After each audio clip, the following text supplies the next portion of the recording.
저 사람 속을 알 수 없다고 하는 말을 할 때가 있습니다.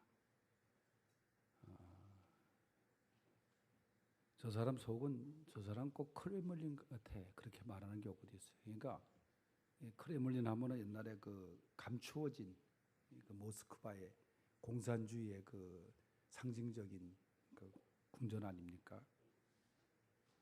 우리가 상대방의 마음을 안다는 게 쉽지가 않죠. 물론 여러 가지 심리 검사지를 통해서 심리 검사를 하고 또 MBTI 같은 그 검사를 해서 그 사람의 성격 유형을 이제 조사를 하면서 어떠한 장점과 단점을 이걸 고쳐 나가야 된다 하는 그런 이론도 많이 있어요. 또 조셉과 해리라는 학자가 만든 조해리의 마음의 창이라는 이론도 그 열린 창, 이 창에 사람의 마음을 창에 비유해서 열린 창, 가리워진 창, 숨겨진 창, 그렇게 이제 이론을 이렇게 발표하면서 열린 창의 그 성격이, 열린 창의 그 마음이 건강한 마음이다. 그 말은 뭐냐면 자신도 알고 상대방도 알고 있는 공개적인, 그래서 이런 사람은 인간관계가 원만하다. 그러나 한 가지 지나치면은 말이 많고 주책스러운 사람으로 될 수도 있다. 뭐 그런 이제 여러 가지 이야기가 있습니다. 그러면서 그 숨겨진 영역이 많은 사람들.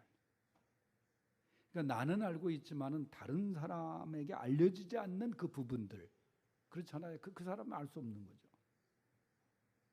이런 사람들은 내면적으로는 깊은 고독감을 많이 느끼는 형이다. 그렇게 이야기를 합니다. 이 현대인들에게 그 유형이 제일 많다 그래요. 잘 자기 내면적인 것을 표현하지 않아요.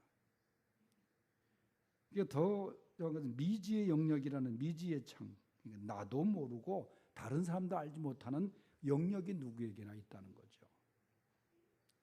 그래서 사람들과 접촉하는 것을 불편해할 때도 있고 고립된 생활을 하고 그러는데, 이 이론에서 보면은 그저 원만한 인간관계를 위해서는 열린 창의 그 이론에 해당하는 것을 권유하고 있습니다.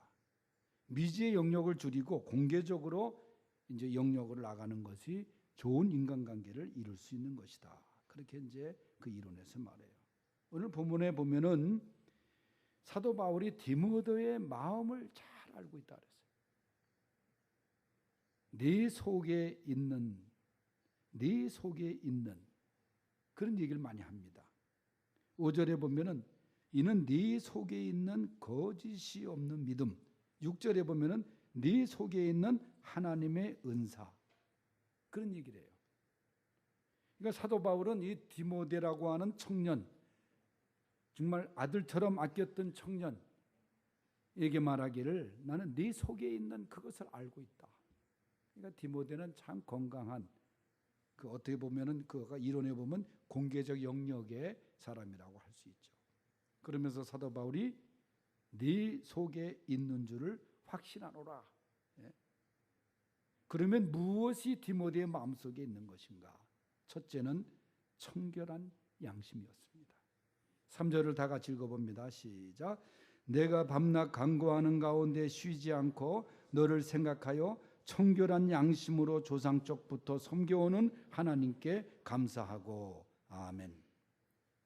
이 디모데 후서는 사도 바울이 로마의 감옥에 갇혀서 이제 죽음을 앞에 놔두고 기록한 편지예요. 여러 사람들이 있었습니다. 사도 바울 곁에 믿음의 열매, 복음의 열매를 맺은 사람들이 있는데 그 중에 디모데도 한 사람이에요. 특별히 디모데는 내 아들아 부를 정도로 사도 바울이 아들처럼 생각했던 젊은 교회 지도자였습니다. 그러면서 바울은 말하기를 내가 밤낮 간구하는 가운데 쉬지 않고 너를 생각했다. 내가 밤낮으로 기도하는 가운데 너를 생각하면서 기도했다는 거예요. 여러분, 사도 바울이 기도해 줄 사람이 얼마나 많았겠습니까? 그런데 이 노 사도가 감옥에 앉아서 생각해 보니까 믿음의 아들 디모데가 생각이 난 거예요. 그러면서 그를 위해서 생각날 때마다 기도했다는 거예요. 그러기를 청결한 양심으로 조상 쪽부터 섬겨오는 하나님께 감사하고 그랬어요. 디모데의 마음속에는 청결한 양심이 자리 잡고 있었어요. 양심은 하나님이 준 선물이라는 말도 있습니다. 우리가 양심의 가책을 받으면 나도 마음이 아프고 하지 않습니까? 그런데 오늘날 양심이 점점 무디어가고 또 양심을 뒷주머니에 넣고 다닌다는 말도 있습니다. 청결한 양심커녕 이 양심 불량의 사람들이 얼마나 많습니까? 지난주 19일 날 오전 대구 도심에서 51살의 여성 운전자가 차를 몰고 가다 갑자기 운전석을 열고 돈을 뿌렸어요. 얼마 전에도 그런 일이 대구에서 있었는데 대구 사람들 돈이 많은지 이 수지에서 왜 그런 일이 없는지 모르겠어요. 하여튼 돈을 뿌리는데 사람들이 난리가 난 거야. 그 돈 주느냐고. 수천만 원을 뿌렸대요. 그 뿌린 이유가 정신적으로 불안한 여자였어요. 부모로부터 물려받은 돈 일부를 뿌리다가 그 다음에 이 시내가 뿌린 지옥도 얼마나 넓은지 말이죠. 동구, 서구, 남구, 달서구 11곳에 가면서 수천만 원을 뿌렸는데 그래도 양심적인 사람들은 다 주워가지고 경찰한테 신고를 했대. 뿌린 돈 중에 하여튼 회수돈 돈이 1,587만 원인데 아직 좀 남았다는 거예요. 양심적인 사람들은 그걸 뿌린 걸 주워서 다 갖다 줬는데 어떤 사람들이 이게 웬 떡이냐고 가지고 간 사람도 많았을 거예요. 여러분 같으면 다 갖다 줄 줄로 믿어요, 저는. 5만 원짜리 빼놓고. 근데 하여간 이 여자가 다 뿌리고 있는데 하여튼 돌아온 돈도 있었다는 거예요. 그게 얼마나 양심적이야. 철학자 칸트가 말하기를 나는 생각하면 할수록 언제나 감탄스럽고 경건한 마음을 불러일으키는 것이 두 가지가 있다. 하나는 밤하늘에 반짝이는 별들이고 다른 하나는 가슴속에 빛나는 양심이다. 여러분, 우리는 청결한 양심을 지닐 수 있어야 돼요. 깨끗한 양심을 지닐 수 있어야 돼요. 하나님 앞에 부끄럼 없는 양심을 지닐 수 있어야 됩니다. 그러면 하나님이 돌보시고 축복하십니다. 욥기 8장 6절에 보면은 청결하고 정직하면 반드시 너를 돌보시고 네 의로운 처소를 평안하게 하실 것이라. 그래서 청결한 양심, 정직한 양심 하나님이 돌보신다는 거예요. 세상에 돌보지 않아도 하나님이 돌보신다. 시편 24편 4절에 보면 손이 깨끗하고 마음이 청결한 자는 여호와께 복을 받고 구원의 하나님께 의를 얻으리라.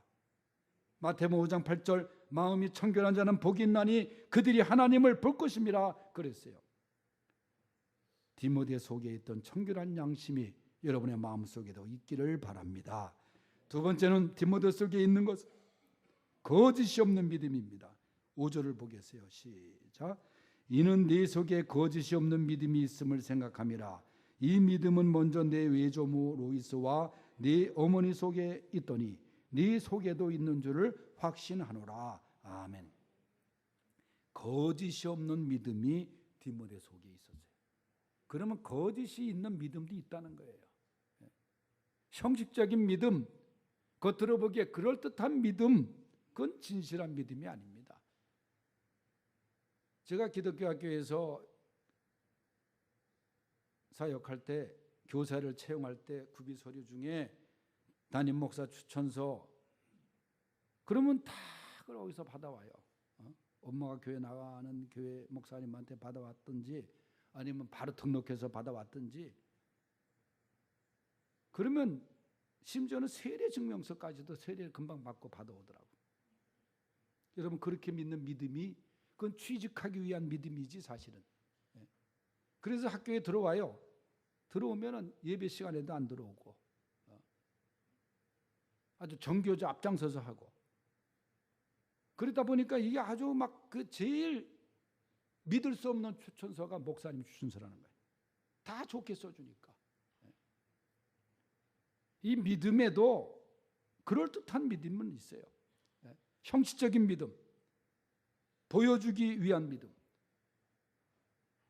제가 일본에서 북한 그 목사들 같이 만나서 무슨 평화 통일 모임에서 회의를 하는데 예배를 드리는데 요한복음 11장이 본문인데 요한복음 11장을 못 찾더라고 목사님이.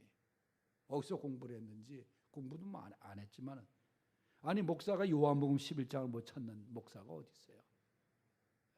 그러니까 보여주기식 위한 목사를 만든 거예요. 그럴듯한 흉내만 내는 거예요. 거짓이 없는 믿음, 진실한 믿음입니다. 당시 디모데는 유대교가 성행한 가운데서 주님의 십자가의 죽음과 부활을 분명하게 고백하고 진실한 믿음을 지닌 사람이었어요. 당시에 그 믿음을 지닌 사람들이 얼마나 핍박을 받았습니까? 더군다나 로마의 박해가 심했던 시절이었어요. 그런데 이 진실한 믿음이, 거짓이 없는 믿음이 바로 그의 어머니 말씀해 보면 유니게, 또 외할머니 로이스, 그래서 이 대를 이어지는 믿음, 이 진실한 믿음이 내려온 거예요. 할머니, 어머니, 이 아들에게까지. 그래서 이 여성교육의 중요함을 여기서 얘기하고 있어요. 할머니가 믿으면 그 딸이 믿게 돼 있고, 딸이 믿으면 그 자식이 또 믿게 돼 있고, 뭐 100% 그렇다는 건 아니지만은 그렇게 이 믿음의 가계가 흘러내려온 거예요. 그러니까 디모데는 어머니, 외할머니가 다 거짓이 없는 진실한 믿음의 소유자였습니다. 그래서 가정의 신앙교육이 중요한 거예요. 지난 금요일 날 제가 그 이사장으로 있는 신한대학교 총장이 짐식이 있었는데 총장에게 이제 제가 임직패를 주고 뭐 하는 것 설교를 제가 하면서도 그 얘기를 했습니다만은 그 신한대학이 시작의 시발점이 6.25 전쟁 이후에 동두천에서부터 고아원이 시작이 됐어요. 이북에서 피난 내려온 강신경 목사님이 전쟁 고아를 돌보다가 얘들을 공부시키기 위해서 고등학교를 만들고, 그게 신흥고등학교야, 신흥중고등학교. 그러다가 이제 보건전문대학을 의정부에 만들고 이제 4년제로 대학이 된 거 아니에요. 그 목사님의 평생을 그 어렵고 가난한 고아들 또 과부들 위해서 거기에 또 집을 짓고 그리고 학교도 세우고 그 대학이 이렇게 커진 거예요. 그 자녀들이 부모님의 믿음을 이어받아서 학교를 경영하다가 이제 새로 총장님을 모시게 됐는데 그 총장님도 보니까 순천에서 우리 교단 교회에서 학생회장도 하고 또 우리 교단에 이 호남 기독학원이라고 우리 그 대한예수교 장로회 산하에 있는 그 학교가 대표적인 게 이제 순천의 매산고등학교, 광주의 수피아, 그다음에 목포의 정명여고, 전주의 신흥고등학교, 기전여고, 그런 건 다 우리 교단 학교거든요. 선교사들 들어와서 그 중에 이 순천에 있는 매산은 이 기독교 학교 명문입니다. 아주 훌륭한 인재들이 많이 나왔어요. 이제 거기 나와서 학생회장도 하고, 그 다음에 국회의원도 하고, 청와대도 근무하고, 그러다가 국민대 교수하다가 우리 대학으로 불러왔어요. 총장으로 불러왔는데 그 아버지는 하늘나라 가시지만 어머니가 귀한 권사님이고, 그러니까 다 보면 그 믿음의 집안에서 그 어머니 할머니로부터 믿음을 이어받아서 믿음 생활을 하고 있는 거예요. 디모데 속에 있었던 이 거짓이 없는 믿음은 어머니 할머니에게 영향을 받은 거예요. 여러분, 이런 믿음을 물려주신 부모님께 감사하고 이런 믿음을 물려줄 수 있는 우리 부모들이 다 될 수 있기를 바랍니다. 이게 가장 귀한 재산이 되는 거예요. 진실한 믿음, 거짓이 없는 믿음, 하나님을 향한 그 믿음이 그게 삶의 큰 재산입니다. 세 번째는 디모데서에 있었던 것, 그것은 하나님의 은사입니다. 6절을 읽어보겠어요. 시작. 그러므로 내가 나의 안수함으로 네 속에 있는 하나님의 은사를 다시 부릴 듯하게 하기 위하여 너로 생각하게 하노니.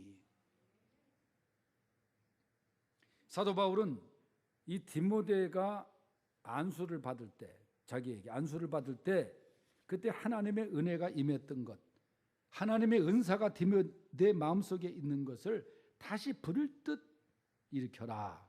그렇다고 해서 이 사도 바울 디모데의 마음속에 은사가 소멸된 건 아닙니다. 더욱더 불타오르기를 간절히 원하는 거예요. 디모데도 아마 자기가 안수받을 때 그때를 잊지 못할 거예요. 저도 목사 안수를 1985년도 5월 6일 날 받았는데 벌써 세월이 꽤 흘렀죠. 비가 많이 내리는 날인데 저 강남에 있는 압구정동 소망교회에서 제가 목사 안수를 받았어요. 3명이 받았는데 하나 벌써 죽고 하늘나라 갔고 2명이 목사가 남았습니다만은 그때 안수를 받을 때 그때 그 순간이 생각이 나요. 이제 목사의 길을 걷는데 하면서 이제 안수위원들이 안수를 하고 근데 안수를 받으려고 앉아 있는데 우리 집 아들 목사가 때 요만할 때인데 따다다닥 앞으로 뛰어나오더라고요. 이 강대상으로. 그래서 내가 가만히 보면서 먼 훗날 너도 이 자리에 있을 수도 모르겠다. 그랬는데 진짜 그 안수받은 자리에서 그 교회에서 안수받았어 또 목사 안수를. 근데 어쨌든 이 안수의 그 감격이 중요하잖아요. 내가 장로 안수받을 때 권사 안수받을 때 여러분 그때 얼마나 하나님 앞에 내가 받았던 그 다짐과 은혜와 헌신이 충만했습니까? 그러니까 디모데에게 바울이 너 안수받을 때 경험했던 하나님의 은사 더 부릴 듯 일으키라는 거예요. 성령 충만으로 나가야 되는 거예요. 디모데가 당시 에베소 교회를 섬겼는데 반대하는 세력들이 많았어요. 로마의 박해도 말씀대로 엄청났습니다. 그런 상황에서 바울이 너 안수받을 때 네 속에 있던 하나님의 은사가 더욱더 부릴 듯 일어나기를 원하노라. 하나님의 은사는 소멸시키면 안 되는 거예요. 가둬놓으면 안 되는 거예요. 우리가 사용해야 되는 겁니다. 오늘 말씀에 보면 하나님이 우리에게 주신 은사가 뭐냐? 두려워하는 것이 아니라 두려워하는 마음이 아니라는 거예요. 무너지는 게 아니에요. 능력과 사랑과 절제라는 거예요. 하나님의 은사는 능력입니다. 능력은 하나님의 은사입니다. 여기서 말하는 능력은 폭발적인 힘을 말하는 거예요. 듀나미스라는 헬라어의 다이너마이트의 어원인 말입니다. 다이너마이트처럼 폭발력이 있는 것이 하나님의 능력입니다. 죄악의 산을 무너뜨리고 걱정과 문제의 산을 무너뜨리고 질병의 산을 무너뜨리고 모든 것을 무너뜨릴 수 있는 능력의 힘을 말하는 것입니다. 그리고 바울은 말합니다. 사랑을 은사로 삼아라. 사랑의 은사를 품으라. 고린도전서 13장 나오는 사랑의 은사가 얼마나 소중한지 말씀하고 있습니다. 그리고 마무리하는 말씀이 절제의 은사를 품으라. 무모하게 덤비지 말고 분별력 있게 행동하라. 바울은 디모데야 네가 나에게 안수받을 때를 생각하라. 네가 성직을 수임받을 때 안수를 받던 때를 생각하라. 그때의 감격 그러면서 하나님의 능력을 힘입으라 말씀합니다. 여러분 아무리 우리가 많이 배우고 많이 갖고 능력이 뛰어난다고 해도 하나님의 능력이 함께하지 않으면 소용없는 일이에요. 무너질 수밖에 없는 거예요. 네 속에 있는 하나님의 은사, 우리 마음속에 있는 하나님의 은사가 충만하기를 간절히 축원합니다.